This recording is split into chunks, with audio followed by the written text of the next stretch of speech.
जी दोस्तों, अस्सलाम वालेकुम। आज जो मैं बात करने वाला हूँ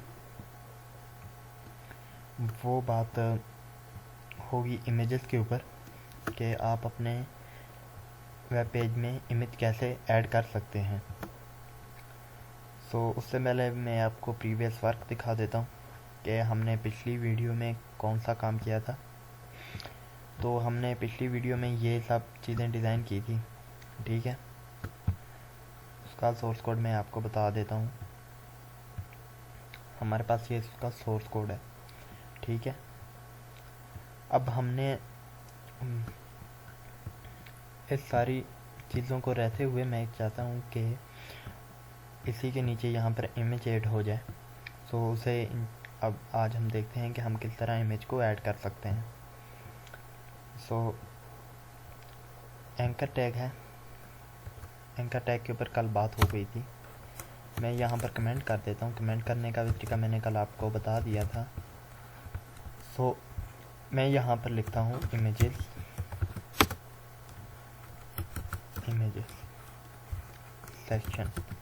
सेक्शन से आपको ये क्लियरली पता हो जाएगा,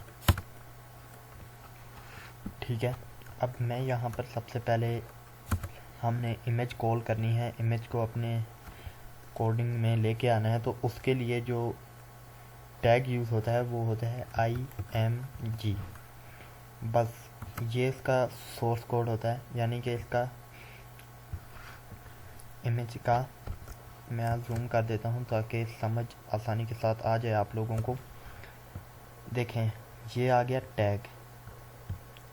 मैं एक सेकंड इनको क्लियर कर देता हूँ ताकि आपको पहले मैं टैग समझा सकूँ। अब इमेज का जो होता है ना टैग, वो IMG, ठीक है। ये होता है इमेज का टैग।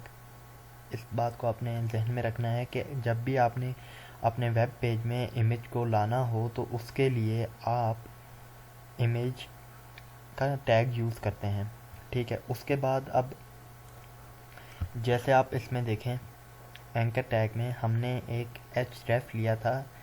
क्यों लिया था? क्योंकि हमने लिंक करवाना है ना, अपनी फ़ाइल को इसमें लिंक करवाना था। आप ये देख सकते हैं, इसमें हमने लिंक किया है, तो इसमें भी हमें लिंक करवाना है। तो उसके लिए हमने एंकर टैग के लिए href लिया था। href का मतलब ये हो गया कि हाइपर रेफरल, ठीक है। हाइपर रेफरल, ठीक है, इसका ये मीनिंग हो गया। बट इमेज का हमने सोर्स देना पड़ता है। तो सोर्स मैं आपको बता देता हूँ, SRC लिखना है आपने। ये आप देख सकते हैं, सोर्स आ गया हमारे पास। अब सोर्स आ गया, अब हमने इसमें ये डिफ़ाइन करना है। जैसे इसमें डिफ़ाइन किया था कि हमारी जो फ़ाइल है वो कहाँ पे पड़ी हुई है, ठीक है। तो हमारी फ़ाइल जो पड़ी हुई है वो, अब हम फाइल को कॉल करते हैं। तो मैंने लिख दिया इमेज। क्यों लिखा? क्योंकि पिछली वीडियो में आपने ये देखा था कि हमने href में इमेज के फोल्डर में एक फ़ाइल बनाई थी ना। तो ये इमेज का फ़ोल्डर है, ठीक है। ये इमेज का फ़ोल्डर है एंड इसमें एक इमेज है, वो मैं कॉल करता हूँ, ठीक है। ये पिक्चर आ गई मेरे पास, ठीक है। ये मैंने ऐसे कॉल करनी थी तो इसके लिए ये आ गया, ठीक है। अब मैं Ctrl+S से सेव करता हूँ एंड इसका प्रीव्यू देखते हैं कि इमेज हमारे पास ऐड हुई है या नहीं हुई। तो आप देख सकते हैं इमेज हमारे पास प्रॉपरली ऐड हो गई है। ये इमेज है, ये एक वेब पेज की मैंने इमेज ली थी जो मैंने डिज़ाइन किया था, तो उसकी ये इमेज है, ठीक है। अब आप देख सकते हैं इसने पूरी अपनी जगह, यानी कि पूरा मार्जिन इसने व्यू पोर्ट में ले लिया है। अब यहाँ पे देखें, ये हमारे वेब पेज से बाहर जा रही है ये इमेज। ये आप देख लें, नीचे स्क्रॉल बार है।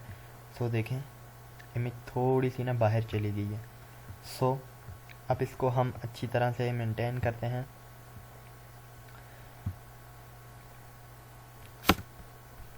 तो अब मैंने क्या करना है, इसके ये एक एट्रीब्यूट हो गया सोर्स के नाम से, ठीक है। इसका एक दूसरा एट्रीब्यूट है, वो मैं इसमें ऐड करता हूँ विड्थ, ठीक है। अब मैं जोन से भी विड्थ दूंगा ना तो हमारा वेब पेज बहुत ही 500 पिक्सल लिख दिया मैंने, ठीक है। आप देख सकते हैं 500 पिक्सल की मैंने विड्थ दी है। अब इसका आप रिज़ल्ट देखें तो इमेज हमारी कहाँ पे आएगी। आप ये देखें कि हमारी इमेज जो है वो कहाँ पे आ रही है। ये हमारी इमेज आ रही है, आप देख सकते हैं। मैं कंट्रोल जूम कर देता हूँ ताकि समझ आ जाए। ये हमारे पास इमेज आ गई है, आप देख सकते हैं। बट यहाँ पे एक प्रॉब्लम आ रही है कि ये जो लिंक है ये यहाँ से यहाँ आ गई है। तो इसको हम देखते हैं कि क्या प्रॉब्लम आ रही है इसकी। सो मैं यहाँ पे इसकी पहले हाइट भी डिफ़ाइन कर देता हूँ। ये भी एक एट्रीब्यूट है जिसका नाम हाइट है। इससे आप हाइट को मेंटेन कर सकते हैं। मैं 500 पिक्सल दे देता हूँ एंड कंट्रोल एस एंड अब इसका प्रीव्यू हम देखते हैं। अब हमारा जो ये वेब पेज है, ये जो ओरिजिनल लुक थी उससे आउट ऑफ कंट्रोल चला गया। देखें अच्छा नहीं लग रहा। सो इसे हमने और भी बेहतर तरीके से देखना है कि आखिरकार क्या मसला आ रहा है। मैं इस लिंक को हटा देता हूँ ताकि इसको मैं आपको बताऊंगा कि ये मैंने क्यों हटाई है। अब मैं अब देखें ये अपनी जगह पे पूरा यानी कि मेंटेन हो गया। बट इसकी जो हाइट है वो कुछ अच्छी नहीं है। तो हम इसे विड्थ 1000 मैंने इसकी विड्थ दे दी है। अब देख लेते हैं।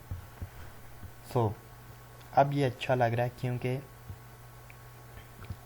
ये देखें, ये जो इसका ये एक लाइन है तो ये भी खुद ही क्रिएट की है मैंने।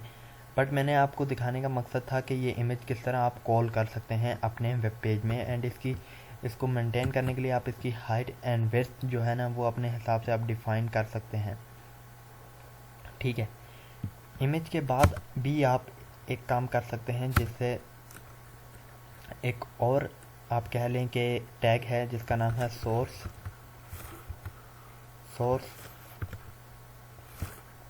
देखें ये सोर्स है। अब सोर्स मीन मतलब मैं आपको इसमें भी आप यानी कि इस इमेज का ये जो है ना नेम लिख देते हैं एंड आप इससे भी कॉल कर सकते हैं। बट इमेज जो टैग है ये भी ओपनिंग टैग है, क्लोजिंग टैग नहीं है। इस बात को अपने जहन में रखना है। जिस तरह href ये वाला टैग है ना, ये वाला टैग, इसी तरह ये वाला इमेज का टैग भी है, ये क्लोज नहीं होता। आपने इस बात को अपने जहन में रखना है, ठीक है। अगर ये क्लोज होता तो हम इसमें भी यानी कि इमेज को ऐड कर सकते थे। हमने सोर्स लिखना था इमेज का एंड वो इमेज ऐड हो जाती, ठीक है। ये बात भी आपको आई होप समझ आ गई होगी कि किस तरह से करना है। अब जो यहाँ पर इसे हम कहेंगे इंटरनल, ठीक है। इसका जो मैं नाम दे देता हूँ इंटरनल। देखें जिस तरह हमने लिंक्स को इंटरनल और एक्सटर्नल किया था इस तरह इमेजेस का भी वही काम है, ठीक है। आपने इस बात को जहन में रखना है, इंटरनल इमेज, ठीक है। यहाँ पे मैं आ जाता हूँ एंड मैं फिर से कमेंट कॉल करता हूँ ताकि आपको बेहतर तरीके से समझ आ जाए। अब मैं यहाँ पर एक्सटर्नल लिख देता हूँ, एक्सटर्नल इमेज आप कैसे ऐड कर सकते हैं अपने वेब पेज में, उसके लिए फिर img, ठीक है। अल्टरनेटिव एक वैसे ही टैग है, ठीक है। अल्टरनेटिव एक वैसे ही टैग है, मैं आपको ये बता दूं। अल्टरनेटिव का मतलब ये है कि जब इमेज शो ना हो तो क्या शो हो, इसका ये मतलब होता है, ठीक है। तो इसमें आप कुछ भी लिखना चाहें तो आप लिख सकते हैं, उसका कोई ज़्यादा इशू नहीं आता, ठीक है। अब मैंने यहाँ पर सोर्स देना है इमेज का, ठीक है। तो मैं कौन सा सोर्स दूँगा, मैंने यहाँ पर अपने ब्लॉग की एक कह लें इमेज, एक आर्टिकल की इमेज ली हुई है। तो मैंने क्या करना है, इस पर राइट क्लिक करना है।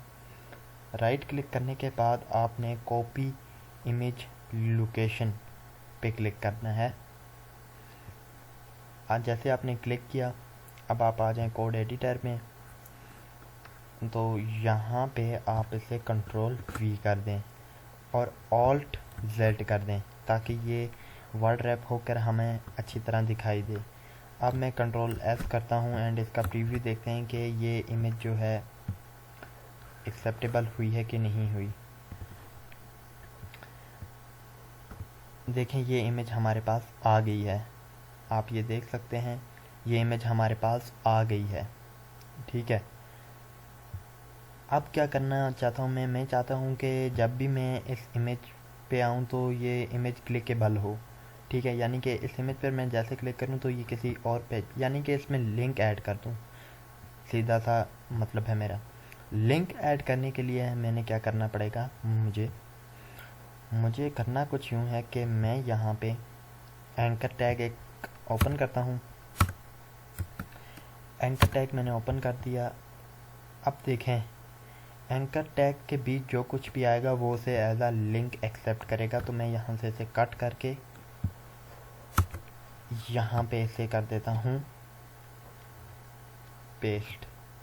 ठीक है, यहाँ पे इसे मैंने कर दिया पेस्ट, आप ये देख सकते हैं। ठीक है, ये पेस्ट कर दिया अब मैंने। अब मुझे क्या करना है, आप इस चीज़ को ज़रा ध्यान से देखें। मुझे जो करना है वो इस इमेज के सोर्स को कॉपी करके यहाँ पे पेस्ट करना है, क्योंकि मुझे एंकर टैग को ये बताना पड़ेगा कि भाई आपने इमेज के फोल्डर में जाना है, देन वहाँ पे हमारे पास एक कैप्चर नाम की एक पिक्चर है, उसे उठा के लाना है, कैप्चर 1.jpg। ये इसकी एक्सटेंशन होती है, आप ये याद रखें, एक्सटेंशन के बगैर नहीं होगा कुछ भी। ठीक है, और उसके बीच हमने ये दे दी है। अब लेट्स सी देखते हैं कि होता क्या है। मैंने यहाँ पे H5 कर दिया। अब देखें मेरी ये जो है ये, एक सेकंड में इससे पहले एक और काम है। टारगेट में ब्लैंक कर देता हूँ ताकि आपको क्लियरली समझ सके कि आप क्या कर रहे हैं। Target blank. ठीक है, अब आप देखना कि होगा क्या। ये जो इमेज है ये वाली, अब मैं जैसे इसी पे क्लिक करूँगा तो यही इमेज अगली विंडो पे ओपन हो जाएगी, क्योंकि मैंने वही पाथ दिया हुआ है। लेट्स सी, क्लिक करता हूँ मैं तो ये देखें आप इमेज इस पे ओपन हो गई है। मैं इस चीज़ को चेकआउट कर लेता हूँ कि क्या प्रॉब्लम आ रही है। आई थिंक टारगेट हमने सेट किया हुआ है, यानी कि ये ब्लैंक नहीं हो रहा है, ये उसी विंडो पे ओपन हो रहा है जिस विंडो पे हमने उसे कहा था। ठीक है, अगर आपको कोई भी प्रॉब्लम हो तो आपने जस्ट इस पर क्लिक करना है एंड आपके सामने ये एक ओपन हो जाएगा कि ये क्या कह रहा है कि कहाँ मसला आ रहा है। मैं इसे देख लेता हूँ कि कहाँ पे मसला आ रहा था। तो मसला जो आ रहा था, हम इसे एक बार फिर से देख लेते हैं कि कहाँ पे हमारी जो प्रॉब्लम आ रही है। सो लेट्स सी, मैं यहाँ पे कोई और इमेज ओपन करता हूँ ताकि कुछ क्लियरिटी हमें पता चल जाए। मैं इसकी एक्सटेंशन को भी क्लियर कर देता हूँ। यहाँ पे डॉट सॉरी हाँ 0.png कंट्रोल एस करता हूँ। प्रीव्यू देखते हैं कि क्या हो रहा है। बैक करते हैं, प्रीव्यू करते हैं। अब मैं इस पर क्लिक करता हूँ। अब आप देख लें, अब उसने वर्क किया प्रॉपरली, हमारे पास ये इमेज आ गई थी। पहले क्यों नहीं हो रहा था, क्योंकि हमने वही इमेज कॉल की हुई थी, इन दैट्स वाई उसने इसी विंडो पे पॉपअप कर दी थी वही इमेज। बट अब देखें ये इमेज हमारे सामने शो हो रही है, इसका मतलब इसने वर्क किया। आई होप कि आपको ये चीज़ समझ आई होगी कि किस तरह से इमेज मैंने ऐड की। अगर कोई भी आपको समझ ना आए किसी चीज़ की तो आप मुझे कमेंट कर सकते हैं एंड मुझसे पूछ सकते हैं। आज के लेक्चर के लिए इतना ही। इंशाल्लाह अगली वीडियो में एक और टॉपिक के साथ आपके साथ हाज़िर होऊंगा। तब तक के लिए अल्लाह हाफिज़।